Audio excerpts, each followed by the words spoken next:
Hello friends, चलिए आज हम स्टार्ट करते हैं अपनी पीएचपी की थर्ड वीडियो, जिसमें हम ये सीखेंगे कि पीएचपी के अंदर वेरिएबल्स क्या होते हैं, वेरिएबल्स को हम क्यों यूज़ करते हैं। चलते हैं डायरेक्टली अपनी कोडिंग स्क्रीन पर।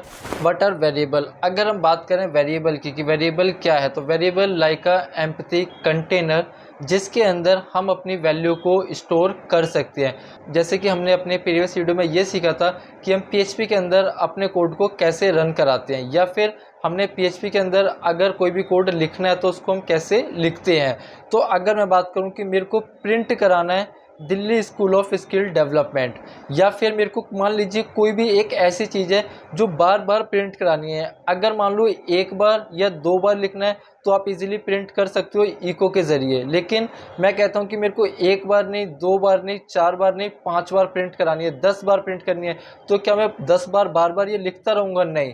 हम उसके लिए क्या यूज़ करेंगे? वेरिएबल। जैसे कि मैंने बताया, वेरिएबल लाइक अ एम्प्टी कंटेनर। तो हम क्या काम करेंगे, इस वैल्यू को अपने वेरिएबल के अंदर स्टोर कर देंगे और हम क्या काम करेंगे, उस वेरिएबल को बार बार प्रिंट कराएंगे। चलिए देखते हैं एग्जांपल के थ्रू कैसे। चलते हैं डायरेक्टली अपनी स्क्रीन पर। यहाँ पर अपना बेसिक कोड ले लेते हैं। मैंने मान लीजिए HTML का कोड ले लिया। यहाँ पर हमने अपना PHP का सिंटैक्स उठा लिया। अब मान लीजिए अगर मेरे को कुछ भी चीज़ प्रिंट करानी है, तो प्रिंट कराने के लिए हम यूज़ करते हैं इको, जिसके अंदर मैंने मान लीजिए लिख दिया Delhi school of skill development. अगर मैं इसका देखूं तो अभी मेरे पास रिज़ल्ट क्या आ रहा है, अभी मेरे पास ये रिज़ल्ट आ रहा है कि हाँ ये प्रिंट हो रहा है। लेकिन अगर ये मेरे को 4 बार या 5 बार चाहिए तो मेरे को क्या करना पड़ रहा है, मैंने इसको 5 बार लिखना पड़ रहा है। 2 3 4 5, और ये 5 बार प्रिंट हो रहा है। अब इसकी लाइन को ब्रेक करने के लिए हम यूज़ कर लेते हैं, मैंने यहाँ से इसको करा concatenate.br, इसी तरीके से मैंने हर जगह लगा दिया और ये प्रिंट हो गया। बट मेरे को क्या करना पड़ रहा है, मेरे को ये बार बार लिखना पड़ रहा है इको। अब इसके लिए हम क्या यूज़ कर लेते हैं, मैंने कहा इसके लिए हम यूज़ कर लेते हैं वेरिएबल। जैसे कि हमने बात करी थी वेरिएबल लाइक अ एम्प्टी कंटेनर, जिसके अंदर हम अपनी वैल्यू को स्टोर कर देंगे। अब वेरिएबल को यूज़ करने के लिए, वेरिएबल को डिफाइन करने के लिए हम यहाँ से यूज़ करते हैं डॉलर। डॉलर से एक आपके पास PHP और jQuery ऐसी लैंग्वेज है जिसके अंदर आप वेरिएबल को डिफाइन करने के लिए डॉलर यूज़ करोगे। मैंने यूज़ करा डॉलर और मैंने वेरिएबल का नाम रख दिया x। आप अपने वेरिएबल का नाम कुछ भी रख सकते हो जो आपको ठीक लगता है। मैंने रख दिया $x, और $x के अंदर मैंने क्या काम करा, मैंने इस वैल्यू को स्टोर कर दिया। मैंने अपने $x के अंदर इस वाली वैल्यू को स्टोर कर दिया। अगर मैं देखूं क्या इतने का कोई रिजल्ट है, तो शायद इतने का आपको कोई रिजल्ट नहीं मिलेगा। हमारे पास कोई रिजल्ट नहीं है। क्यों? क्योंकि मैंने $x के अंदर वैल्यू को स्टोर तो कर दिया, लेकिन इस $x को कहीं प्रिंट नहीं कराया। तो अब हम क्या कर लेते हैं, अब हम इसको प्रिंट करा लेते हैं इको, और मैंने यहाँ पे लिख दिया सिंपल $x।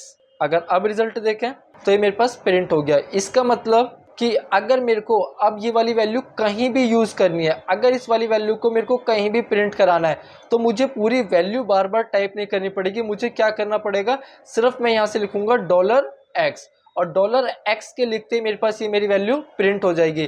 क्यों? क्योंकि $x के अंदर जो मेरा वेरिएबल है, उस वेरिएबल के अंदर मेरी ये वाली वैल्यू स्टोर हो चुकी है।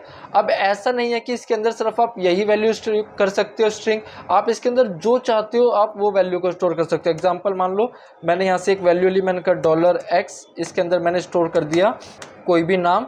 फिर मैंने एक दूसरी वैल्यू ले ली $y, मैंने इसके अंदर स्टोर कर दिया इसका कोई स्टेट वगैरह। मैंने एक नेक्स्ट वैल्यू ले ली $z, और इसके अंदर मैंने कोई भी नंबर प्रिंट करा दिया।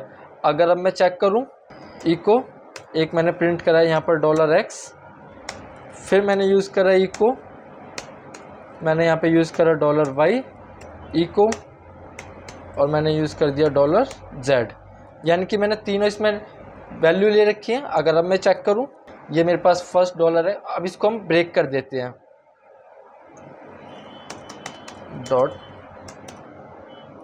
.br,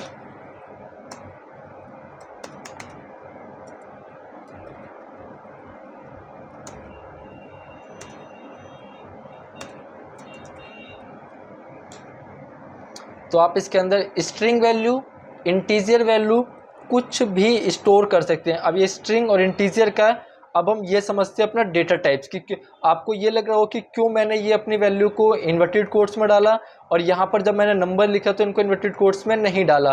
तो इसके लिए हम समझते हैं अपने डेटा टाइप्स को कि डेटा टाइप्स क्या होते हैं और आपके कौन कौन से डेटा टाइप्स होते हैं। चलिए अगर हम बात करते हैं डेटा टाइप्स की, तो डेटा टाइप्स में देखो सबसे पहले आते हैं आपके पास स्ट्रिंग होता है, इंटीजर होता है, फ्लोट, बुलियन, एरेस, और भी बहुत सारे होते हैं, लेकिन फिलहाल अभी हम इनकी बात करते हैं। स्ट्रिंग यानी कि अगर आप कोई भी टेक्स्ट, कोई भी नेम, ऐसा कुछ भी लिखते हैं तो वो आपका डेटा टाइप्स होता है स्ट्रिंग। अगर आप कोई भी नंबर्स प्रिंट कराते, कंप्लीटली नंबर होगा, उसके अंदर कोई डेसिमल प्लेसेस वगैरह नहीं होंगे, तो उनको हम बोलते हैं अपना इंटीजर। अगर आपके पास कोई डेसिमल प्लेसेस आ जाते हैं तो उनको हम बोलते हैं फ्लोट। अगर आपका कोई रिजल्ट ऐसा है जो ट्रू या फॉल्स है तो उनको हम बोलते हैं ट्रू। अगर आपके पास कोई भी रिजल्ट ऐसा है जहाँ ट्रू या फॉल्स है तो उनको हम बोलते हैं बुलियन।